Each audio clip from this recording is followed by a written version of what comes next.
world wants peace in the area. This attack has abolished every effort amid to end the destruction and starvation in population. It is also a fact that some Arab countries have shown somehow inclination to the plan, with some portrayed term that Palestinians should not be forced to leave their homeland. They seem ready to invest in the proposed plan.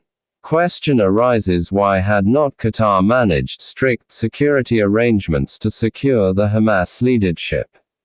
Qatar must clarify this question to the peace-lover world. Whole of the world also wants Russia and China to respond to the point why these two big powers are silent for not clarifying Israel that such arbitrary and brutal acts would not be tolerated anymore. America must also take in confidence the world that if Israel had already intimated America, then why did the US not warn Israel to abstain from doing heinous crime?